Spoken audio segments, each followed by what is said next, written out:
Dnes si navaríme kráľovské vyprážané kuracie rolky. Budeme na to potrebovať nasledovné suroviny. Naše kráľovské kuracie prsia, ktoré sú samozrejme z Welfare-chovu, soľ a korenie, mäsko viacej nepotrebuje, mozzarellu, špenát, trojobal a nejaké bylinky. Tak poďme na to. Očistené kuracie prsia si narežeme. Robíme takýto pozdĺžný rez.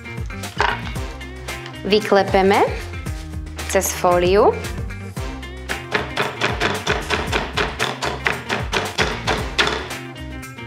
Dobre.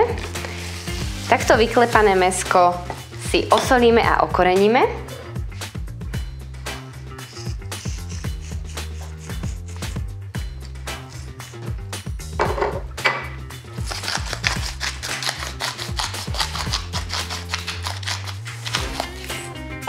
A teraz už len naplníme špenátom,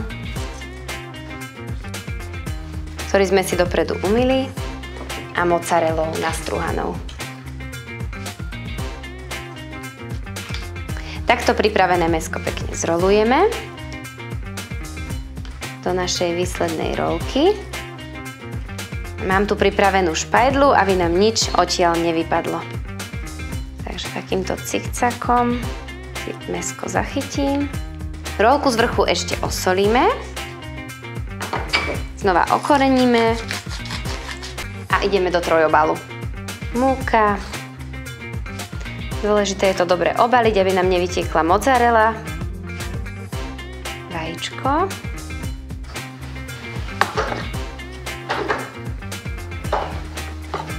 A struhanka.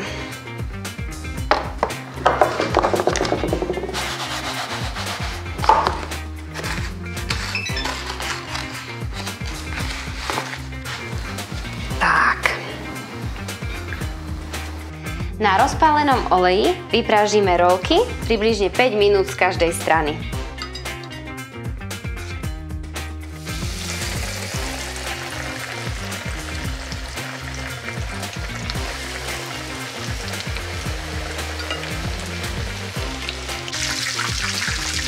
Po 5 minútach rolky otočíme na druhú stranu a dopekáme ďalej.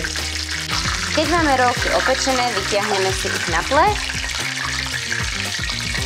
a dopekáme ešte v rúre na 12 minút na 180 stupňoch. Do vyhriatej rúry preto, aby sa nám dobre prepiekli. Rolky máme hotové, poďme sa na to pozrieť. Mozzarella nám nevytiekla a vyzerajú krásne. Rolka je krásne chrumkavá, vyberieme ešte špajdľu, ktorá ide úplne hladúčko. Hotovú rolku si preložíme. Nakrájame.